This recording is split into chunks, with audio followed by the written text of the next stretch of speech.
So hi friends, இன்றைக்கி நம்ம எங்கே வந்திருக்கோம்னு பார்த்தீங்கன்னா ஐ லவ் கோவை. அதோட வியூ பாயிண்ட்டுக்கு தான் நம்ம இன்றைக்கி வந்திருக்கோம். ஸோ இது வந்து எங்கே இருக்குன்னு பார்த்தீங்கன்னா உக்கடம் பஸ் ஸ்டாண்டுக்கு நேராக ஆப்போசிட்டில் உங்களுக்கு இந்த ஐ லவ் கோவை அதோட வியூ பாயிண்ட் இருக்குது. ஸோ இங்கே வந்து போட்டிங் எல்லாம் இருக்குது. So pedal boat, motor boat இது எல்லாமே இருக்குது. ஸோ அந்த போட்டிங்கோட ப்ரைம் மெம்பர்ஷிப் டீட்டெயில் தான் இங்கே எல்லாம் போட்டிருக்காங்க. ஸோ இதுக்குன்னு வந்து பார்த்திங்கன்னா தனியாக ப்ரைம் மெம்பர்ஷிப் கார்டெலாம் கொடுக்குறாங்க. ஸோ அது மட்டும் இல்லாமல் ஈவினிங் டைம் தான் நம்ம போயிருந்தோம். பட் ஆனால் அந்த போட்டிங்க்கு வந்து பார்த்தா சுத்தமாகவே க்ரௌடு இல்லை, யாருமே போகல. மேபி உங்களுக்கு அந்த ரேட் அதிகமாக இருக்குனால நினைக்கிறேன். ஸோ இந்த இடம் மட்டும் வந்து பார்த்திங்கன்னா கொஞ்சம் மெயின்டெனன்ஸ் சரியில்லாமல் இருக்குது. ஃபுல்லாக செடியும் கொடியுமா இருக்குது.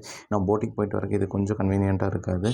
இந்த லேக் ஒரு ஃபுல் ரவுண்ட் போயிட்டு வந்தாலும் நியர்லி உங்களுக்கு 20 to 30 மினிட்ஸ் ஆயிரும். அந்தளவுக்கு இந்த லேக் வந்து பார்த்திங்கன்னா ரொம்ப லார்ஜாக இருக்கும்.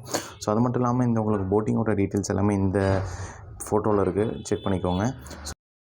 சரி, நம்ம வந்த வேலையை பார்க்கலான்னு சொல்லிட்டு சைடில் இருக்க ஃபாஸ்ட் ஃபுட் கடையில் போய் ஒரு ஸ்ப்ரிங் பொட்டேட்டோ ரோல் வாங்கி சாப்பிட்டு கிளம்பிட்டோம்.